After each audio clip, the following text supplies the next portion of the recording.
సూర్య గారి ద్వారా దాదాపు ప్రతి కాన్స్టిట్యున్సీలో కూడా 10,000 కనెక్షన్స్ పెట్టాలనేది ఈ ప్రభుత్వ ఉద్దేశం సార్. దాదాపు దేశం మొత్తం మీద 1 కోటి కనెక్షన్లు ఇస్తే ఆంధ్ర రాష్ట్రానికి దాదాపు 20 లక్షల కనెక్షన్స్ సూర్య గారి ద్వారా కేంద్ర ప్రభుత్వం ఇచ్చింది. దాని ద్వారా బ్యాంకర్స్ లో కొద్దిగా ఇబ్బంది ఉంటే దాన్ని మాట్లాడుతున్నాము. మొన్న మధ్య జరిగిన బ్యాంకర్స్ మీటింగ్ లో కూడా ముఖ్యమంత్రి గారు బ్యాంకర్స్ కి తెలియజేయడం జరిగింది. దాన్ని కొద్దిగా సులభత్వం తీసుకొచ్చి తొందరలోనే ఆ కార్యక్రమాన్ని వేగవంతం చేస్తాం. అదేవిధంగా గవర్నమెంట్ బిల్డింగ్స్ మీద, అదేవిధంగా పంచాయతీల్లో, ఇతర ప్రభుత్వ బిల్డింగ్లు, స్కూల్స్ వీటన్నిటి మీద కూడా సోలార్ పెట్టమని అడుగుతున్నారు. సోలార్ని ఆ దశగా పనిచేస్తూ ఉన్నాము. కొన్ని చోట్ల ప్రభుత్వ పాఠశాలల్లో, హాస్టల్స్ లో పెడతా ఉన్నాము. మిగతా పంచాయతీల్లో కానీ వాటిని కూడా తొందరలోనే పంచాయతీలు కనుక ముందుకు వస్తే తప్పకుండా వాటిని అనుసంధానం చేసి తప్పకుండా చేస్తాం సార్. గవర్నమెంట్ బిల్డింగ్స్ మీద అయితే 130 మెగావాట్లు పెట్టడానికి సిద్ధంగా ఉన్నాం ఇప్పుడు. అదేవిధంగా పిఎం సూర్య గారు అనేది అగ్రికల్చర్ సంబంధించింది సార్. దాదాపు టెండర్ ప్రక్రియ కూడా అయిపోయింది. రాబోయే రోజుల్లో పగలపూట 9 గంటలు రైతులకు విద్యుత్ ఇవ్వడం కోసం ఈ ప్రభుత్వం టెండర్లు కూడా పిలిచింది. దాదాపు ఇంకో 2-3 నెలల్లోనే స్థలాలు కూడా స్వీకరణ చేస్తా ఉన్నాం.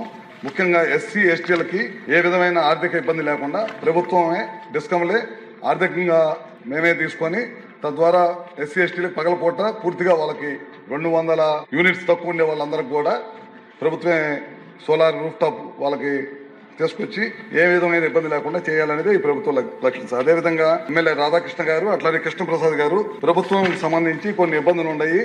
ఈ బ్లాక్ టు బ్లాక్ పెట్టడం వల్ల, బ్యాంకింగ్ సిస్టమ్ పెట్టడం వల్ల పరిశ్రమలు సోలార్ ని కానీ విండ్ కానీ వినియోగించుకోలేకపోతున్నారని చెప్పడం జరిగింది సార్. తప్పకుండా వాటి మీద 10 సార్లు డిపార్ట్మెంట్ పరంగా మీటింగ్ అయ్యాము. తొందరలోనే వాటిని కూడా పరిష్కరిస్తాం సార్. ఈఆర్సీని కూడా తొందరలోనే నియమించి వీళ్ళకున్న సమస్యలు కూడా పరిష్కరిస్తాం. మనం 2024 క్లీన్ ఎనర్జీ పాలసీ తీసుకొచ్చిన తర్వాత మన లక్ష్యం 78.50 గిగావాట్లు పెట్టాలనేదే.